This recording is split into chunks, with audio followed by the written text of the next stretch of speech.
আজ বাংলাদেশের মানুষের কাছে একদম স্পষ্ট প্রমাণ, এই দেশে মানুষের জান মালের কোনো নিরাপত্তা নাই।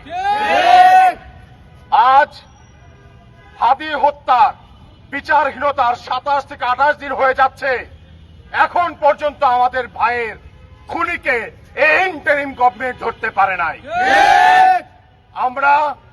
আপনারা দেখেছেন, আমরা প্রত্যেকে একসাথে রাজপথে নেমেছি হাদি হত্যার বিচারের জন্য।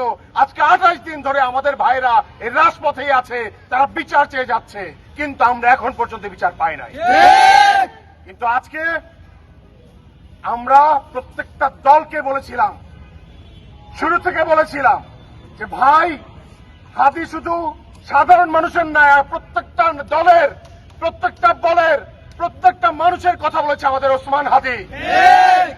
আমরা আপনাদেরকে আহ্বান করেছিলাম আপনারা রাজপথে আসুন, আপনারা কেউ রাজপথে আসেন নাই। যারা আসছেন তারা শুধু মুখ দেখায় চলে গেছেন। আজকে 28 দিনের মধ্যে যদি হাদি হত্যার বিচার হইতো, আজকে আমাদেরকে মুসাব্বির ভাইকে হারাইতে হইতো না। আমরা প্রত্যেককে বলতে চাই, সেই সকল দলের নেতাদেরকে বলতে চাই, মুসাব্বির হত্যাকাণ্ড কোন বিচ্ছিন্ন ঘটনা না। আমরা বলতে চাই, আপনারা যারা নেতা আছেন, যারা বুলেট প্রুফ গাড়িতে করে চলে ফেলেন, আপনারা কিভাবে বুঝবেন একটা কর্মীর পরিবারের তার ছেলে যখন হারায়, তার হাজবেন্ড যখন হারায়, তার ভাই যখন হারায়, ওই বোনের কি কষ্ট, ওই মায়ের কি কষ্ট, ওই ওয়াইফের কি কষ্ট। আপনাদেরকে স্পষ্ট করে বলতে চাই, আপনারা যদি কর্মীদের নিরাপত্তার জন্য লড়াই করতে না পারেন, আপনাদের নেতা হওয়ার দরকার নাই, আপনাদের নেতা সাজার দরকার নাই। ওই ইন্ডিয়া থেকে পাঠানো কোন নেতাই বাংলাদেশে আর চলবে না ইনশাআল্লাহ। আমরা আমাদের ভাই হাদি হত্যার বিচার চাই, আমরা আমাদের ভাই মুসাব্বির হত্যার বিচার চাই, আমরা প্রত্যেকটা মানুষের জানমালের নিরাপত্তা চাই।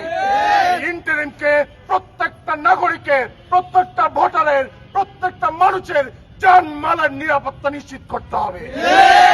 আমরা প্রত্যেকে এখানে এসে দাঁড়িয়েছি, বুকে প্রচন্ড কষ্ট নিয়ে দাঁড়িয়েছি।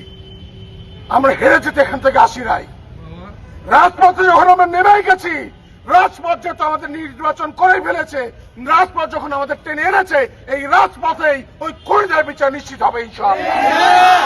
বিচার বিচার বিচার চাই, বিচার বিচার বিচার চাই, দিল্লি না ঢাকা।